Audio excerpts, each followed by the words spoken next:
My name is Breese. I am learning sign language. I love it. I want to keep learning to become fluent in sign language.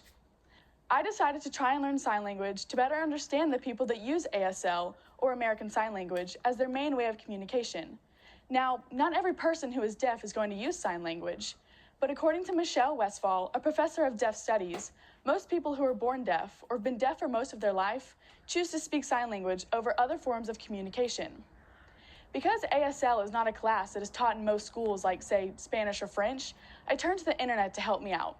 Fortunately, I discovered that there are thousands of YouTube videos, online classes, tutors, and even online translations to help me learn ASL. So I found some highly reviewed YouTube videos of simple signing for beginners and started my journey learning ASL. I had no idea what I was getting myself into, and I quickly realized that sign language is just as complex and detailed as any other language. That doesn't mean it wasn't fun for me to learn. I enjoyed sitting down on my computer, watching the same video 10 times, and practicing the same 15 signs over and over again. I did this so that eventually I could look away from the screen and sign the words as the video was saying them.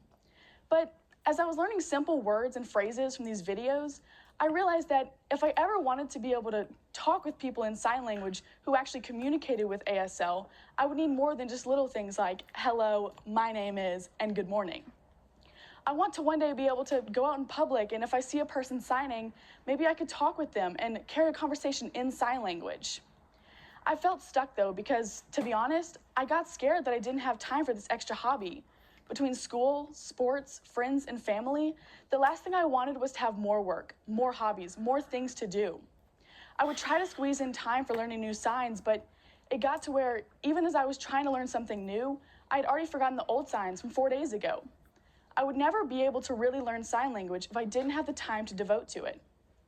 I even started thinking to myself, well, I'm not hearing impaired, so I don't need sign language, and I doubted if I wanted to keep going.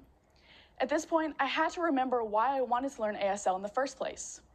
I thought back to when my aunt, who was a retired director for the North Carolina School for the Deaf, told me about children who couldn't make friends very easily in their public school because they didn't have a way to talk with the other students. So what happens when you have a child who is born hard of hearing, or even completely deaf? What happens when your child doesn't want to leave the house because they can't talk with anyone in their classes, their teachers, or people at the playground? What if that was you? What if you grew up feeling isolated and alone just because you didn't communicate the same as the people around you? I decided to keep pushing on because I knew that I wanted to be able to reach out and share a conversation with people who use ASL. So what if more than just a few people here and there started to learn sign language? That would mean that 466 million people across the world would have a much larger pool of people to communicate with. And even just starting small will make a large impact. And as more dominoes fall, a child with deafness might not have to be scared to go to school because people will be able to sign to them and understand them. One step that's already been taken towards this goal is through hearing aids and cochlear implants. These implants are small electronic devices that help a person to be able to perceive sounds. The cochlear implant has one piece that sits behind the ear and a second piece that is surgically placed in the ear. While this is a great advancement, there are still ways we can improve in this area too. Not every implant is successful, and not every person is able to learn English easily if they've known sign language or read lips for their whole lives.